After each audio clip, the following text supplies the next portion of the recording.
WhiskyJason here, whiskey from the viewpoint of an American over here in Germany, often reviewing rare and exotic whiskeys. And today I have the 2024 Michter's Legacy Series Expressions. They call them expressions, not bottlings. We have the Shanks, which is 45.6% ABV. I have batch for Europe over here, at least for Germany, L24 E2249. So just under 2,000 bottles, 1,990. This is Whiskybase number 264647. Now, I actually paid €5 less this year than I did last year. So this is 159 euros. Last year I paid 164 euros. In America, it hovers around 110-ish. Now over here we have the Bombergers. The Bombergers Declaration. This is a wonderful Kentucky straight bourbon whiskey. This just says Kentucky sour mash whiskey. No bourbon on here. So this is batch number L24F2274. We have 1,996 bottles, so around you get 200 bottles per barrel, so basically about 10 barrels in this batch with 54% ABV. Interesting enough, over here in Germany and I think in Europe in total, they went actually for the years now, it's been the same price. So because of the alcohol strength, they used to be a different price, now they're the same. All right, this is Whiskybase number 266299. Now I'm going to officially call out Michters and say, hey, let's boycott them. For one simple reason. All right, now on each and every one of their bottles that I've ever received, it always just says bottled by Michters. It does not say produced by Michters. It does not say distilled by Michters. It just says bottled by Michters. Even at the top it says here, basically, over here it says distilled and bottled in Kentucky.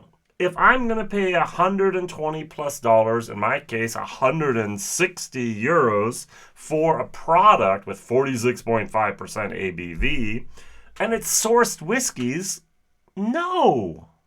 Now, Michters have had their own distillery up and running for almost close to 10 years now. There is not 10-year-old juice in here. So just change the label. Please, and I hope I'm not the only one that's going to call out Michters and say, finally, own up to your own juice. So, all right, so sorry, I really had to say that. I really want that. I've bought bottles for the last couple of years. I'm not going to buy it next year unless I see on the label, distilled by Michters. I just don't see any reason whatsoever anymore to keep on supporting Michters in this charade scheme or farce or whatever you want to call it. All right, now we can go, and I did go, and I will read a little bit from Michters.com. So if we go over to the Shanks website here for the Shanks Homestead Sour Mash Whiskey, if you read up on the history of this, of course, they want to commemorate a man named John Shank, who in 1753 founded a distillery that was to become later known as Michters in Pennsylvania. The brand went dormant, and now so it has been revived, and now it is actually produced in Kentucky according to the traditional sour mash process. Now, which means a portion of the previously distilled whiskey mash referred to as setback is added into the next batch. All right, so 91.2 proof. Why is this not a bourbon? Now, if you read here, it says that this 2024 release of Shanks Homestead Sour Mash Whiskey is an expression made with a substantial amount of rye. Is it more than 51%? No. Can it still be called a bourbon with 51% corn? Yes. So, this offering uses whiskey that has been aged in French oak, sourced from a special region of France, before being naturally air-dried and seasoned for 24 months and being toasted to our specifications. The barrels were not charred. You need to have charred barrels to be called bourbon. Isn't that unique? All right, if you go back here to the 2023 version, I think this is very telling as well. It says here, additionally for its maturation, we utilized 2 different and quite specific or special barrel profiles. A portion of it was aged in 18-month naturally air-dried and seasoned wood with our signature toast and char profile. And a portion of it was aged in special toasted French oak barrels that were made from 21-month air-dried wood sourced from a special region in France. So, last year they talked about things. Oh, by the way, I have last year's expression here. So, I have my sample left. So this is my sample here of the 2023, which I can just immediately compare to the 24 of the Shanks. And I can do exactly the same here with my Bomberger, which I think is kind of unique. So I can have the 23 and the 24 versions of both of these here, and I can try them. All right, so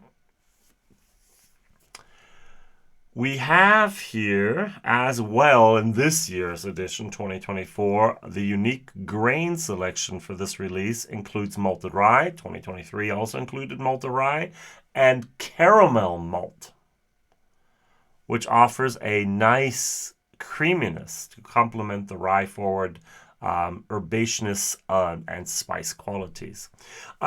Is the caramel malt from Bomberger, Germany? Is it from Weyermann? I know they make caramel malt. Who else makes caramel malt? So they do change a little bit of the mash bill every year, and they're working on that here. All right, so over here to our Bomberger. The Bomberger doesn't have really a French oak. It has the Chinkapin oak. So the 2024 release of Bomberger's Declaration Kentucky Straight Bourbon continues the flavorful tradition of using bourbon aged in Chinkapin, Quercus Mühlenbergli, I love saying that, oak. The Chinkapin oak was naturally air-dried and seasoned for 3 years before being toasted and charred. Therefore, it's a bourbon to our exacting specifications. What's really fascinating for me is what they did here last year. They said the Chinkapin oak you utilized for the 2023 aging was naturally air-dried and seasoned for 3 years before being toasted and charred to the exacting specifications of our master of maturation, Andrea Wilson. We did not name her this time. Interesting. And in addition, some malted rye was used in the production of this bottle. All right, so we have malted rye here in 2023, and in 2024, we have the malted rye as well, and no mention whatsoever of Andrea Wilson. All right, so it says here, interesting enough, it says this year's release also includes bourbon with malted rye in the recipe, and then they repeat themselves and say this year's recipe also utilizes malted rye in its recipe. Why would you mention that twice, Michters? Come on, proofread. All right, so we have the bottles here. What can I say? We have a little bit of French oak over here. We have a little bit of Chinkapin. All right, we're going to start off with the French oak over here with a 46.5% ABV. Now, off the top of the bat, value for money, it's a D-. This is not worth the money you're paying. If you're paying $120, I'm paying 160 euros over here for 46.5%. No age stated sourced whiskeys according to label. No, don't do it. Come on, stop it. All right, let's boycott it until they actually claim that they made this whiskey themselves, which I think is important. Now, on the nose, I do get a little bit of that caramel. I do get a lot of a depth here. It's a good whiskey, don't get me wrong. It's not a bad whiskey. Is it a 160 euro whiskey? Definitely not. Would I rather have a Four Roses limited edition 2024? Yes. That's going to cost me 40 euros more, but would I like to have it? Definitely. The 2023 in comparison? has more sweetness. Is that the caramel rye I'm getting here? There's no caramel rye in. No, so there is caramel rye in here. I'm sorry. So is it the caramel rye in my shanks that I'm getting that I did not have 2023? All right. So I prefer the 2024 for the shanks on the nose. Let's go to the Bomberger. I prefer the 2023 on the nose. This is a little bit shy still. Our Chinkapin. I'm not a fan of Chinkapin. Have I mentioned that twice already or 3 times?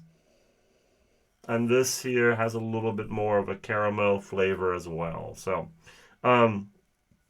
finally, we have 54%. That's something we like to taste as geeks. This is, so yay, more than 50% what we want. The 46.5% really disappoints me with that price point, I have to admit. All right, so let's try them. The 2024 Shanks.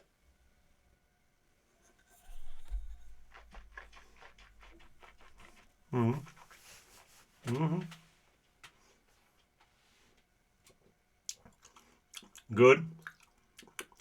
There's a little bit of an interesting French oak moment going on in here.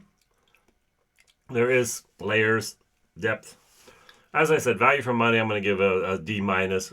Taste-wise, B minus. It's good. It's actually very, very good. I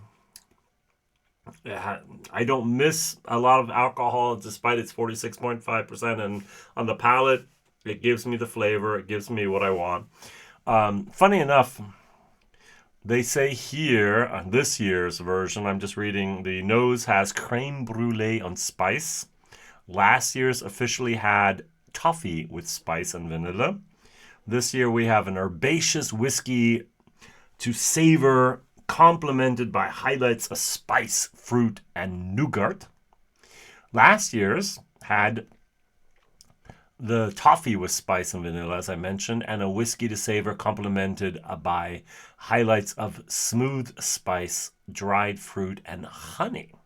So last year's was a little bit more honey. This year's a little bit more of a nougat, chocolatey moment. So the 2023.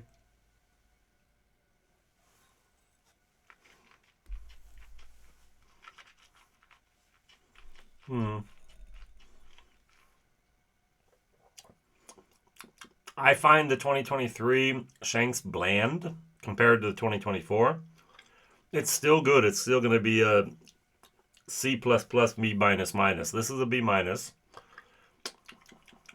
But I do like the 2024 a tad bit better. Well done. Well done, Michters there. Claim it. Own it. It's yours. Distilled by. Put it on the label. And I'll start a new video campaign where I would champion what you're doing there. All right. Bombergers. And the French oak. Subtle, good, well integrated. Chinkapin and I, we have had our fights and our problems in the past here. Cheers.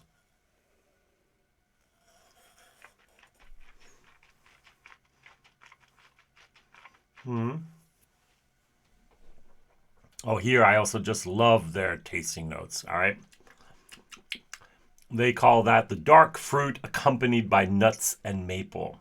Last year, dark fruits accompanied by nuts and burnt caramel. Ooh, we have a new word there. Not just nuts. This year we have more mapley, and last year we had the burnt caramel, I'm sorry. And they say this year on the palate, an exceptional whiskey that opens with deep, rich molasses, giving way to layers of jammy fruit and transitioning into rich chocolate and baking spices. Last year, they said, an exceptional whiskey that opens with deep, rich molasses, giving way to layers of dried fruit. So we have a jammy fruit versus a dried fruit moment, and transitioning into a rich chocolate and a warm, long baking spice finish. So, and then last year was a long warm. This year we only have a baking spice. So the finish is lingering and complex with both of these whiskeys. For me, Chinkapin is like chewing on a toothpick. It's that flavor profile of wood that it just doesn't give the flavor that I love and I want. All right, so the 2023 here as a comparison.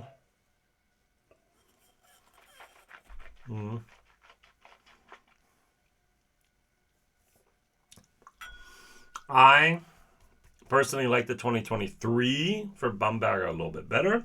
I like the 2024 of the Shanks a little bit better. There's more of a caramel, chocolatey moment going on in 2023 that I don't get in the 2024 here. These are whiskeys that I would not recommend chasing. These are whiskeys that I would not recommend paying over recommended retail price. These are whiskeys that are unicorns out there in the world. There might be, 20,000 bottles of this in the States a year. About 10 batches with 2,000 each. Now, if you can get it for manufacturer recommended retail price here, and you have friends you'd like to share it with, go for it. If this is something you've had every single year and you love it, and this is something you like, this is your trophy bottle, go for it. But if you're someone who it's hard-earned money and you're going to put down $120 on the table for something, I would get something else. And that's my question, all right? So for 160 euros, what would I get?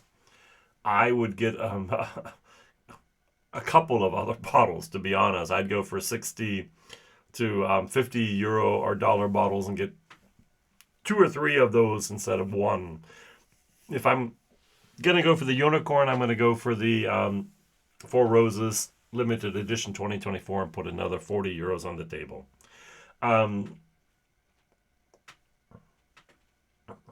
These are things the world, you don't need them. Sorry.